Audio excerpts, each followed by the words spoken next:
Welcome to Voices of CX Season 8. As usual, bringing you the very best thought leaders, practitioners, and academics all in one place. Our goal is to make your job easier by providing you with the tools and inspiration that you need to lead through empathy, one new idea at a time.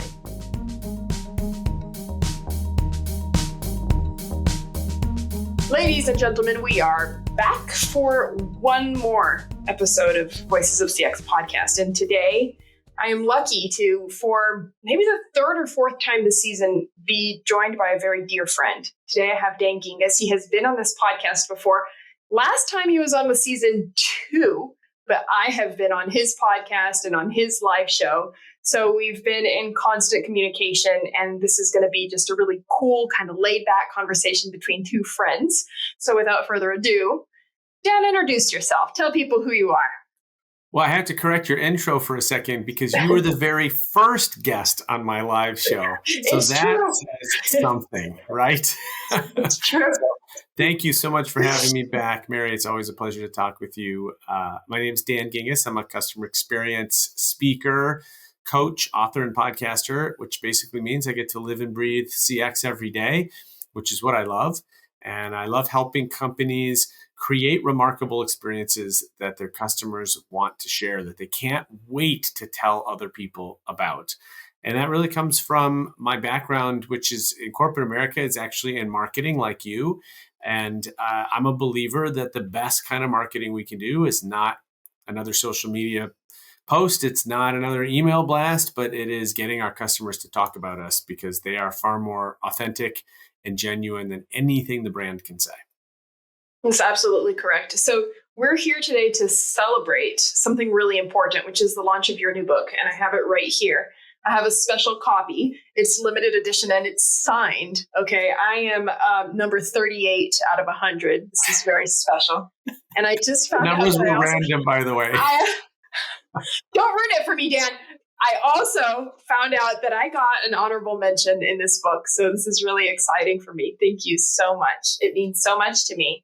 And I know, because we've been talking for a while about the idea of the experience maker and everything that you put into this book.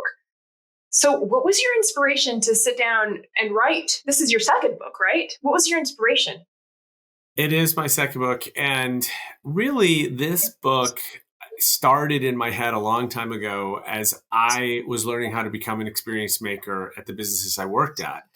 And there's a story that I don't know if I've told you before, Mary, but when I was I'm surprised if I've heard it before. Thank you. See, that's the kind of friend she is, ladies and gentlemen.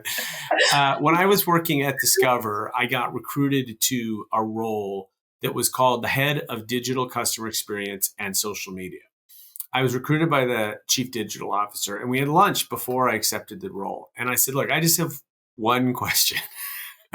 I have zero background in digital customer experience and zero background in social media. So tell me again why you want me for this job. I mean, I'm flattered, but help me out here. And his answer, I think, changed my entire career. He said, Dan, I have watched you in company meetings, and you are always the person with the customer's hat on. You are always trying to solve business problems from the customer perspective and using a customer lens. And I think, he said, we need to do that in digital. And he was right. I mean, this was 2013, I think. So he was absolutely right that we needed to do that in digital. But that observation that he made about me that I hadn't actually realized about myself was really identifying my passion. And I refused to make decisions that were based 100% on profit that screwed over the customer. That was not okay with me. And so I think when he identified that, and then when I went and did that role for 3 years and loved it, and just, I felt this immense power. You know, I could make a little teeny tweak to the website and see all sorts of people be way happier with us than they were before. It was like, wow, this is cool.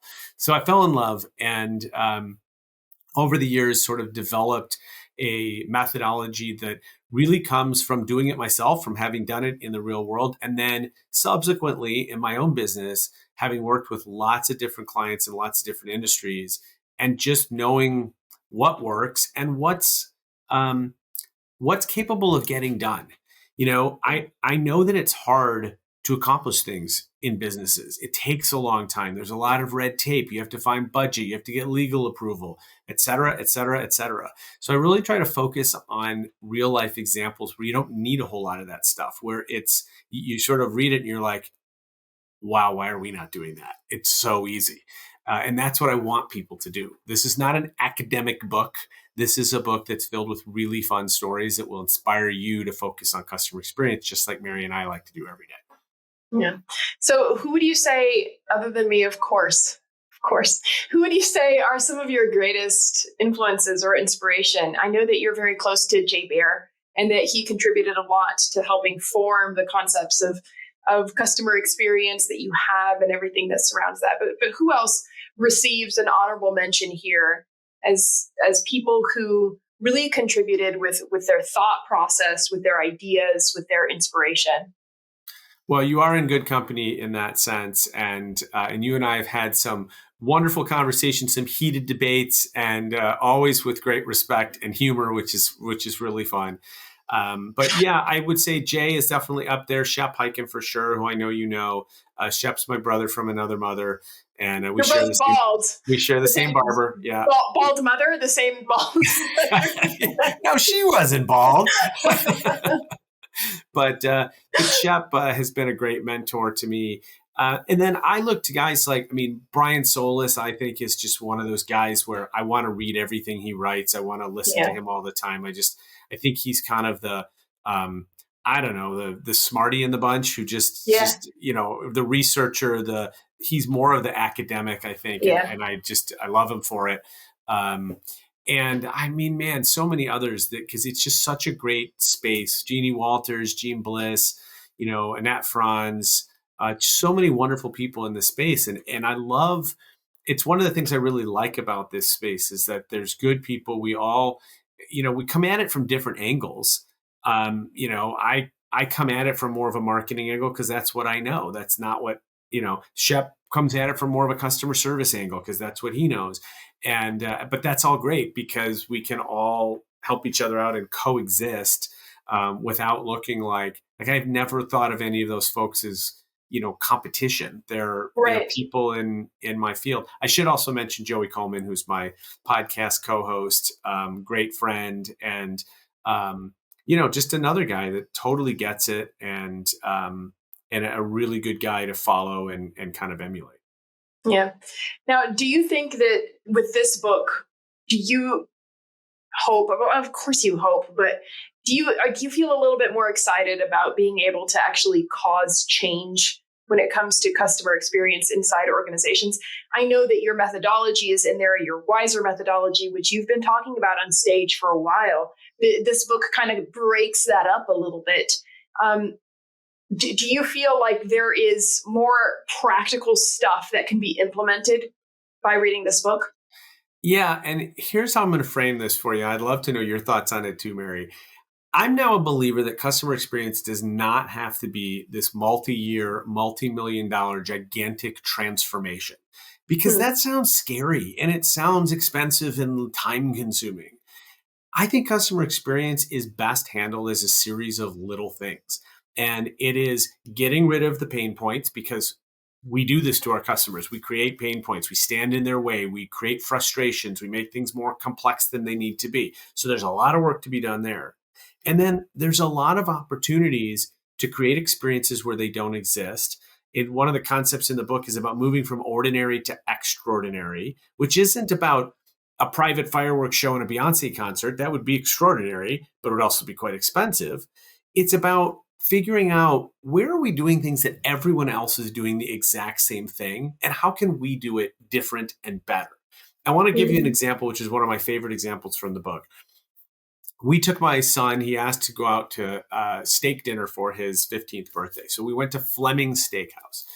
And we told them ahead of time that we were celebrating a birthday.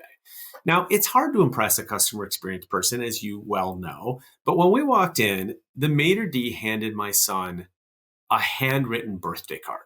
Oh, I was impressed. I was like, okay, that's pretty cool. I haven't seen that before. That's really amazing. So we sit down, we're having this delicious dinner. And, maybe this only happens in families where the parent is in customer experience, but even my kids are talking about, I'll bet we're not going to get a slice of cake and a candle. Because while a slice of cake and a candle is really nice, it's what everybody does. And so it's not unique. And if the goal is, as the title of my book says, to create experiences that customers can't wait to share, who's sharing a slice of cake and a candle? A few people, but it's not unique and different. We thought, man, if they started off with a birthday card, we're probably in for something pretty cool. Well, sure enough, Fleming's did not disappoint. And the waiter comes out with a box of handmade chocolates that is sitting on a plate where happy birthday is spelled out in cocoa powder. And the best part, no candle, my friend, but a sparkler on top. And I'm telling you, if all they did was replace the candle with the sparkler, we probably would have had a great experience. But Mary, what happened next is exactly what my book is about. 4 people at the table, without being told, pulled out their phones, took a picture. The parent shared it to Facebook. The kid shared it to Snapchat and Instagram. Fine. But no one told us to do that. There was no sign that said, hey, follow us on Instagram and be sure to use our hashtag and take a picture of your chocolates and do this. Like, they didn't have to do that because they created an experience that was naturally shareable. And they did it by taking a piece of the birthday dinner experience that everybody does and said, we want to do it differently. And that becomes a metaphor, I think, for the book. I don't use it as a metaphor, but now post-publishing, I'm like, oh, this is the metaphor I should have used. What is your slice of cake and candle? And how do you turn it into your box of chocolates and sparkler? That's really what it's about. It's interesting that it is quite, I'm not going to say easy, but possible to really positively influence an experience. And I think that that's why there's so much frustration when people like you and me are in situations in which they fail so horribly. Like, how can this possibly go wrong? And what happens is I think it's aggravated by the fact that we know that it is possible to do better. And sometimes I find myself, walking up to the manager or walking up to, I don't know whom, and saying, look, I don't want anything. I don't want a free meal. I don't want you to comp my purchase. I don't want anything. I just want you to know that this is happening in your processes and it's really not a good experience. And, I have this personal belief that hopefully these people in positions of leadership will be able to somehow solve the problem. But it isn't always possible because sometimes these people aren't empowered to make decisions that will impact the customer's life in a positive way or fix a broken experience. So what is it that you're able to deliver in your book that you think can somehow affect the chain of command so that individuals that are on a lower level or the front lines serving customers can feel like they have more access to changing people's lives in a split second with the written birthday card? Well, the first thing is people can be empowered even if they don't feel like they are. And really, the power that we all have is the power of observation.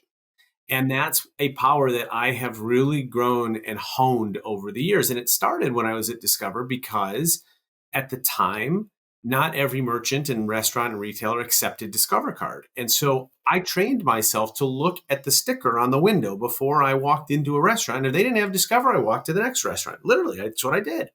And so that taught me to really start to observe everything. Let me tell you about a conversation I had with the head of the produce section of my local grocery store. It went something like this. Sir, I have a question. How much are the peaches? Oh, they're $1.99 a pound. Okay. A second question. How was I supposed to know that? Oh, well, there should be a sign over there. Yeah, there's not. And by the way, there's not a sign on the pears or the apples or the plums either. How do you expect people to buy stuff if they don't know how much it costs? Oh, yeah, let me go check on that. And it's like, you're there every day. Your team is there every day. You guys are stocking the produce and no one noticed that there's no prices there. This is the lack of power of observation. It's the opposite of the power of observation. And we have to train our employees everywhere to just be more observant, because it's not like he had to ask permission to put the price out, right? It's not that he didn't need to be empowered. He just needed to notice that they weren't there, right? And so I think that, look, the cliche is it starts at the top. I think it's true. If you don't have a company that, whose executives believe in empowering their employees to deliver great customer experiences, it's going to be a tougher road to hoe. I'm not going to lie. The advice that I have for those companies is that, and really for any executive, is that you should always be a customer of your own company. You should always sign up for your own product, buy your own product, walk into your own restaurant. I learned something. I have a big client in the dentistry industry. Do you know that dentists, by and large, walk into their offices through the back door because that's where their office is?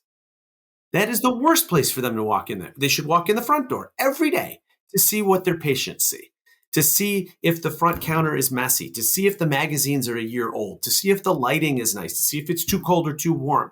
Instead, they walk in the back door and they miss all of that. So everybody can do a better job of just being observant. And the best way to do that is to become your own customer. In a company like yours, Mary, log in, or actually you get an account. And then the best thing, I love telling people to do this, forget your password, because that is always the worst experience. So forget your password and then ask yourself, does this feel good when I forget my password? Is my company helping me to retrieve my password, or is it making it more difficult? Right. I this week gave up on a company because their forget password, I couldn't figure it out. I'm like, I just want to log in. You're not going to let me log in. You've told me that you've sent me a reset email 3 times. I haven't gotten it. It's not my spam. I'm done. I'm out of here. I'm going to go to some other company that's going to let me do business with them. These are the kinds of things that customers get fed up with and leave over. And then you have to ask yourself, is it worth losing a customer over our forgotten password process? And that's where you start to go through some of the red tape, and the red tape goes away, where you say, like, look, man, security person, I understand there's a reason why we can tell people when they create their password that there's 700 rules, but we can't tell them when they forget their password to help them remember. But we just lost 10 customers over this. So give me something better, because otherwise I'm going to start reminding them that, here's the 6 rules of their password, and maybe that will trigger their memory of their password. Yeah. You're saying password all the time, and it's giving me PTSD of a situation that happened to me a couple weeks ago. I got a new debit card from my bank in the mail. So, I did what most people do. I called and the number in the back to try to unblock the card, and it was telling me that there was a PIN error. But the card unblocked anyway, right? So I exchanged the card out of my wallet, and I, happened to go to the grocery store.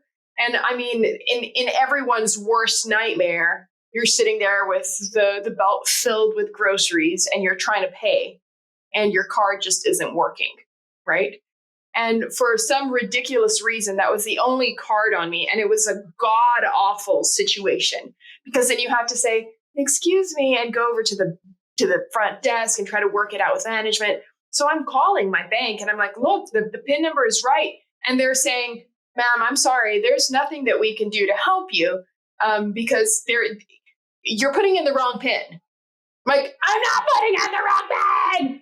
Turns out, Dan, it took maybe 4.5 weeks for me to find out that card was to another bank account from the same bank that I hadn't used in years. Oh, boy. And it could have been avoided entirely, but nobody there was capable of giving me that information. Why do I always end up sharing bad stories? Because you always tell good stories, and then I get triggered by my bad stories. I know, but Mary, that's the whole point, is that we see so many bad stories. People don't share average stories. They share bad stories and good stories. And so our goal has got to be to create enough good stories so that people are sharing more good stories about our brand than bad. People are going to always share bad stories. And you know what? For every bank that does that and eventually maybe loses a customer, there's another bank like the one like we featured on our podcast, PNC Bank, that listened to their customers who were saying to them, asking the question, Remember I was saying before, if everyone else is doing it, maybe you should think about doing it differently. Who made up the rule that ATMs can only have $20 bills? I want to go talk to that person.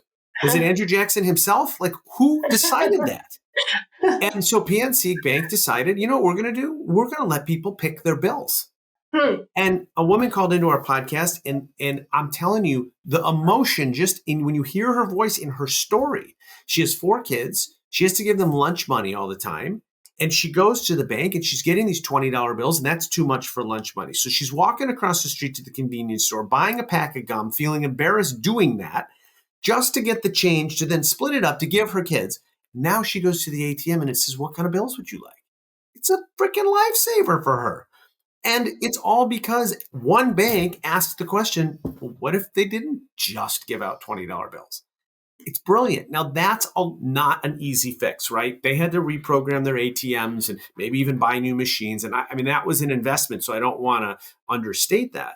But I love that it was as the result of a question. That was the $20 bills are a bank's slice of cake and candle.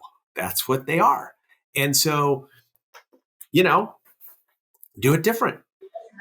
Now, I have a question. How on earth did PNC find out how much this tiny aspect of the experience was actually affecting their customers' perception? Well, clearly they listened to my podcast. Is there any other way they would have done that? It's a great question, and I don't know the answer, so I can only hypothesize. But, look, lots of companies collect a lot of feedback, and you and I have talked about this before. I know that you're a humongous fan of NPS, and we could talk about that all day long. Here's the thing, folks. NPS, or customer satisfaction scores, or customer effort scores, or whatever score you're calculating, those are all great. They tell you how you're doing. The problem is they don't tell you why. And so we report our NPS score, and then the next month it goes up, and we all high-five each other, and we all cheer because we're awesome. And then the month after that, it goes down, and we all start to scurry around and look for excuses or rationalizations. It must have been the weather, or maybe it's COVID, or maybe it's something, global warming, whatever. The answer is we have no idea because we're not pairing that quantitative data with anything qualitative. And so listening to what our customers are saying, reading the feedback, consolidating that. And in the book, I talk about this concept of, you'll love this, of combining VOC, which is voice of the customer, with AOC. And I don't mean the Congresswoman from New York. I mean actions of the customer. And so when you're looking at a website, for example, you get the survey feedback and the qualitative feedback that people are giving you, but you also look at how are people using our site? Where are they going? How many pages are they viewing? How long are they staying at them? That data will tell you just as much as the voice of the customer, because that's what's actually happening on the ground. You put those two things together, and now you have a really good view of the customer, and you start to figure out, oh, it looks like they need more than $20 bills, right? Because we can look at this and we can we can collect, we can analyze and then take action on this data. And there's so many companies that do all this VOC work and they collect all this data. And then you know what they do? They put it into a report. And I could tell you, when I was in corporate America, I got more reports than I could shake a stick at. And I didn't read most of them because I didn't have time. My whole job could have been reading reports. So when somebody just gave me a report, that doesn't do it. We've got to take the data, take the feedback, turn it into an action item, and then pass it forward and say, hey, here's what we're hearing, and here's what we need to do about it. And that's where the magic happens. Mm. This podcast is brought to you by Worthix, the platform that does everything that Dan just said. Thank you. Awesome. Fantastic. So this is for anyone who had any doubts about whether Dan was my friend or not. He does the shameless vendor plug for me so that I don't have to do it. Great job. Exactly. That's what friends are for, Mary. But I, regardless of what my day job is, I so strongly believe that.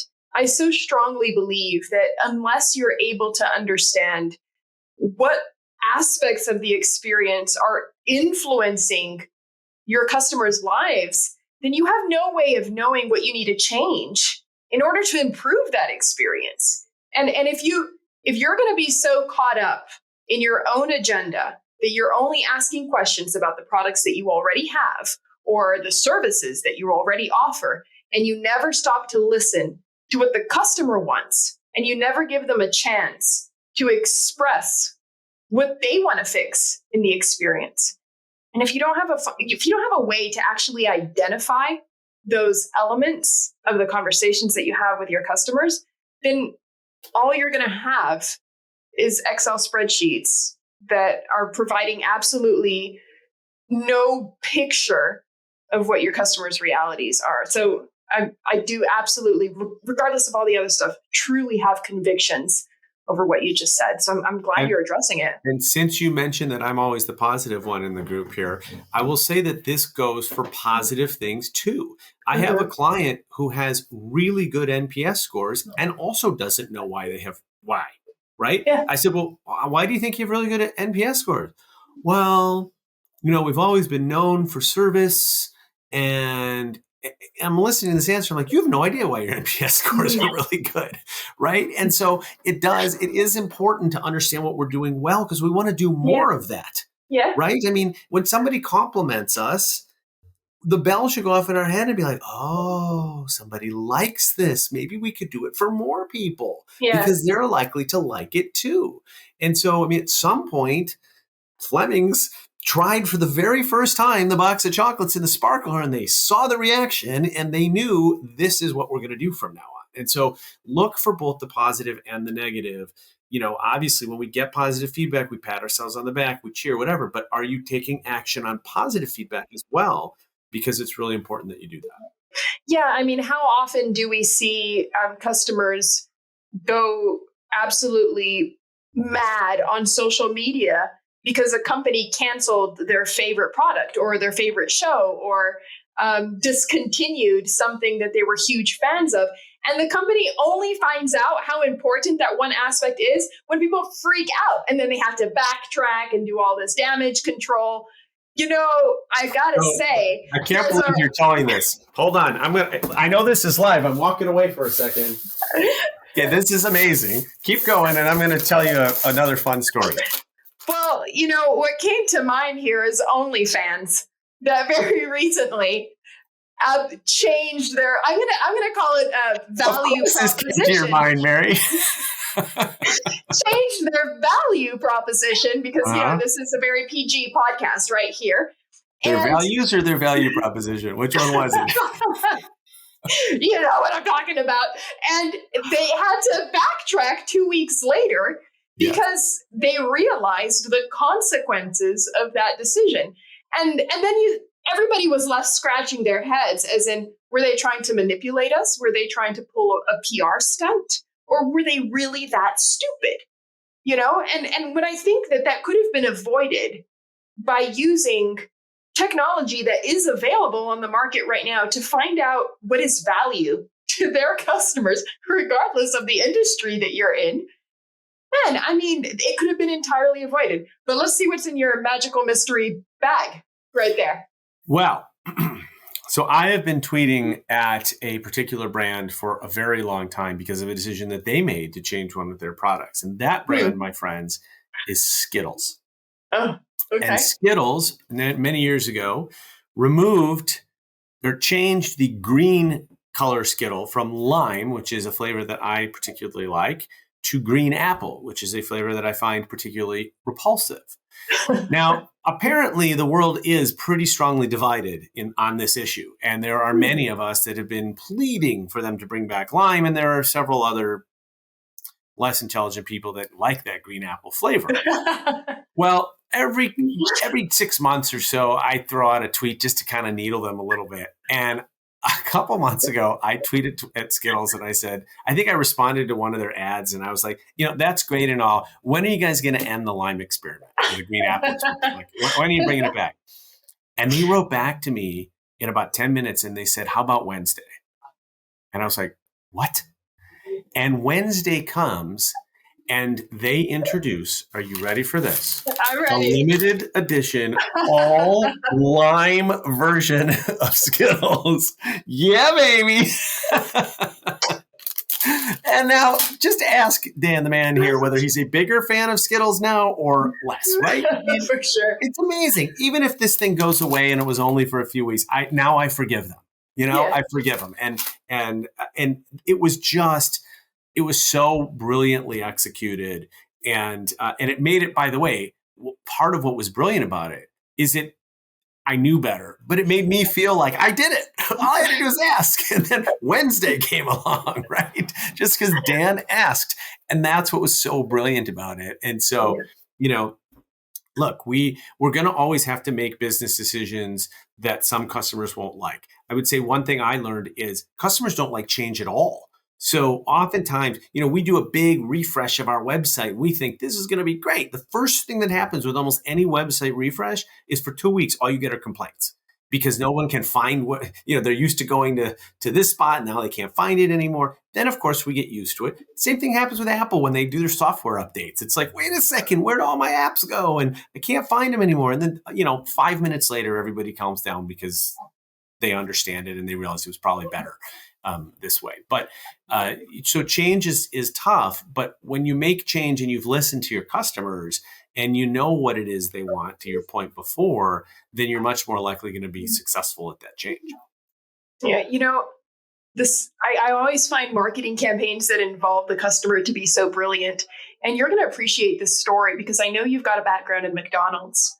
But McDonald's had this amazing campaign go on in Brazil. Now, Brazil is one of McDonald's largest markets, if I'm not mistaken.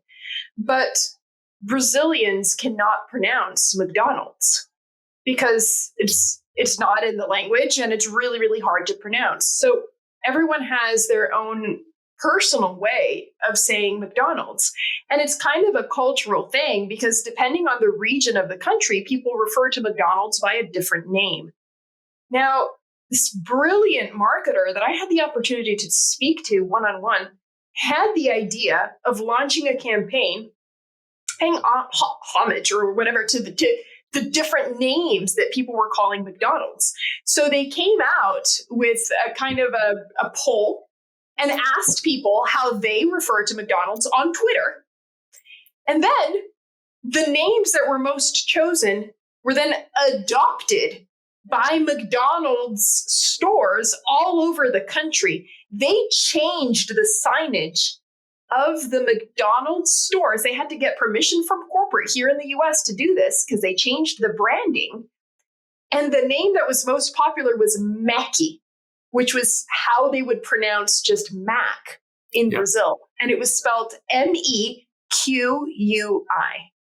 Now, not only did they put that signage all over, the executives of the company on their LinkedIn account changed their names to so-and-so from Mackie.